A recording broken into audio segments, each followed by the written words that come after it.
ഇത് സമസ്തയുടെ മഹാസമ്മേളനത്തിൽ പങ്കെടുക്കാൻ കഴിഞ്ഞ നിങ്ങൾ ഭാഗ്യവാന്മാരാണ്. ഇത്രയും ചെറുപ്പത്തിൽ നാളെ നിങ്ങൾ ഓർക്കും, സമസ്തയുടെ 100ാം വാർഷികത്തിൽ ഞാനും പോയിരുന്നു എന്ന് നാളെ പറയുന്ന ആളുകളായിട്ട് നിങ്ങൾ മാറും. അതിത്ര ചെറുപ്പത്തിൽ. അപ്പോൾ ഈ സദസ്സ് നിങ്ങൾ ശരിക്കും ഉപയോഗപ്പെടുത്തണം. അള്ളാഹു നിങ്ങളെ അനുഗ്രഹിക്കുമാറാകട്ടെ. പുണ്യ റസൂലിൻ്റെ സല്ലല്ലാഹു അലൈഹി വസല്ലമയുടെ വിഖ്യാതമായ ഒരു ഹദീസുണ്ട്, തിരുവചനമുണ്ട്. മുതിർന്നവരെ ബഹുമാനിക്കാത്തവരും ഇളയവരോട് കരുണ കാണിക്കാത്തവരും നമ്മിൽപ്പെട്ടവരല്ല. ഇത് രണ്ടുണ്ടെങ്കിൽ സമൂഹം നേരെ പോവും. മുതിർന്നവരെന്ന് കരുതി മാനിക്കണം, ഇളയവരെന്ന് കരുതി സ്നേഹിക്കണം, വാത്സല്യം, കരുണ കാണിക്കണം. ഇത് രണ്ടും കുറഞ്ഞു പോണ ഒരു കാലമാണിന്ന്. മുതിർന്നവരോടുള്ള ബഹുമാനം ഇല്ലാതായിക്കൊണ്ടിരിക്കുന്നു. കുട്ടികളോടുള്ള കരുണ, അത് കരുണ തന്നെ വേണം, വാത്സല്യം. എല്ലാവരും പറയാം അത് ധാരാളില്ലേ എന്ന്. വെറുതെ പറയണം. കുട്ടികൾക്ക് മൊബൈൽ വാങ്ങിക്കൊടുക്കലല്ല കുട്ടികളോട് കരുണ കാണിക്കൽ. കുട്ടികൾക്ക് ചോക്ലേറ്റ് വാങ്ങിക്കൊടുക്കലോ അല്ല.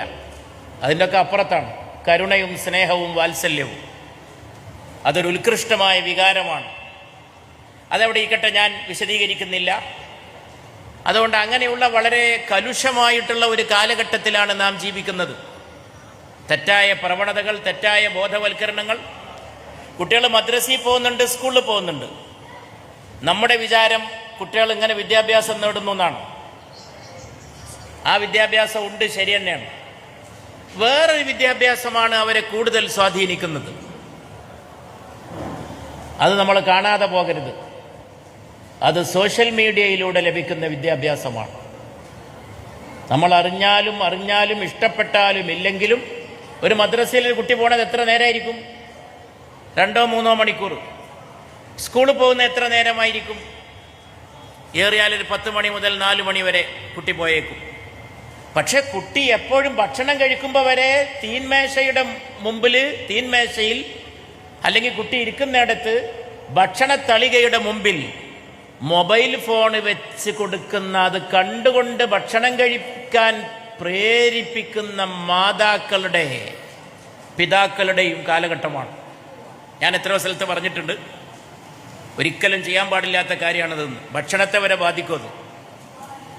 അത് മനഃശാസ്ത്രപരമായിട്ട് പോലും തെറ്റാണ്. കാരണം ഭക്ഷണം കഴിക്കുമ്പോൾ ഭക്ഷണം കഴിക്കുക എന്നുള്ള ഒറ്റ സംഗതിയിലായിരിക്കണം മനുഷ്യൻ ഏർപ്പെടേണ്ടത്. മൊബൈൽ കാണുമ്പോൾ ചിലത് പേടിപ്പെടുത്തുന്നുണ്ടാവും, ചിലത് ഇഷ്ടപ്പെടുന്നുണ്ടാവും, ചിലത് ഇഷ്ടപ്പെടാത്തുണ്ടാവും, സങ്കടം വരുത്തുന്നുണ്ടാവും, പേടി വരുത്തുന്നുണ്ടാവും. ഇതൊക്കെ മനുഷ്യന്റെ ശരീരത്തിൽ സ്വാധീനം ചെലുത്തും. മൊബൈൽ എന്ന് പറഞ്ഞാൽ ചെറിയൊരു സംഗതിയല്ല. അതുകൊണ്ട് മൊബൈലിലൂടെയും സോഷ്യൽ മീഡിയയിലൂടെയും ലഭിക്കുന്ന വിദ്യാഭ്യാസം, ആ വിദ്യാഭ്യാസത്തെ അവഗണിച്ചുകൊണ്ട് മറ്റുള്ള വിദ്യാഭ്യാസത്തെ പറ്റി പറയുന്നത് നമ്മൾ കണ്ണടച്ച് ഇരുട്ടാക്കലാണ്. കുട്ടി മദ്രസയിൽ പോകുന്നുണ്ട്, കുട്ടി സ്കൂളിൽ പോകുന്നുണ്ടെന്ന് പറഞ്ഞുകൊണ്ടായില്ല. കുട്ടികൾ വളരുന്ന സാഹചര്യം ഏതാണ്, അവരെപ്പോഴും കണ്ടുകൊണ്ടിരിക്കുന്നത് എന്താണ്? ഞാനതിൻ്റെ ഉദാഹരണമൊന്നും പറയുന്നില്ല. സോഷ്യൽ മീഡിയയിൽ ആഭാസകരമായി ബഹളമുണ്ടാക്കുന്ന ചില വ്യക്തികൾ അടുത്ത കാലത്ത് ചിലയിടത്ത് പ്രത്യക്ഷപ്പെട്ടപ്പോൾ അവരെ കാണാൻ തടിച്ചുകൂടിയത് ലക്ഷോപലക്ഷം കുട്ടികളാണ്. ഞെട്ടിപ്പിക്കുന്ന സംഗതിയാണ്. അപ്പോഴാണ് മുതിർന്നവർ പോലും ഇത് അറിയണത്.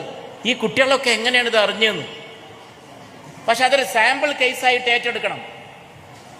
സോഷ്യൽ മീഡിയയിൽ അസഭ്യം പറയുന്ന, സഭയിൽ പറയാൻ കൊള്ളാത്ത വാക്കുകൾ പറയുന്ന, മുതിർന്നവർക്കെന്നല്ല സമൂഹത്തിന്, കുട്ടികൾക്ക് അപമാനം വരുത്തി വെക്കുന്ന രീതിയിൽ സമൂഹത്തിൽ ഇടപെടുന്ന ചില വ്യക്തികൾ, അവരാരാകട്ടെ, പ്രായമുള്ളവരാകട്ടെ പ്രായം കുറഞ്ഞവരാകട്ടെ, അവര് എവിടെയെങ്കിലും ഒരു അങ്ങാടിയിലോ മറ്റോ പ്രത്യക്ഷപ്പെടുന്നു എന്ന് കേൾക്കുമ്പോ ഉറുമ്പരിച്ച പോലെ 10,000-കണക്കിന് കുട്ടികൾ നമ്മുടെയൊക്കെ പ്രദേശങ്ങളിൽ തമ്പടിച്ചു കൂട്ടം കൂടി എന്ന് പറയുന്നത് ഞാൻ ഈ പറയുന്ന വിദ്യാഭ്യാസത്തിന്റെ തെളിവാണ്. അത് നമ്മൾ പുറത്തേക്ക് കാണാത്തൊരു വിദ്യാഭ്യാസമാണ്. നമ്മൾ അറിയുന്നില്ല കുട്ടികൾ ഇതിന്റെ സ്വാധീനത്തിൽപ്പെടുന്നത്. ഇവരെ നമുക്ക് തന്നെ അറിഞ്ഞൂടാ, ഈ വരുന്ന ആളുകളെ നമുക്കറിഞ്ഞൂടാ. ഇവർക്ക് എങ്ങനെയാണ് ഈ കുട്ടികളിൽ ഇത്ര വലിയ സ്വാധീനം ഉണ്ടാക്കിയെന്ന് അറിഞ്ഞൂടാ. ബാക്കിയുള്ള കാര്യങ്ങളിലേക്കൊന്നും ഞാൻ കടക്കുന്നില്ല. അതുകൊണ്ട് അധാർമികത വഴി ഉണ്ടാക്കാൻ പോകുന്ന അരാജകത്വത്തെ കണ്ടറിയണം. അതിനെതിരെ എല്ലാ ജനവിഭാഗങ്ങളും ബോധവാന്മാരാകണം എന്ന് മാത്രമാണ് എനിക്ക് ഈ സമ്മേളനത്തിൽ പറയാനുള്ളത്.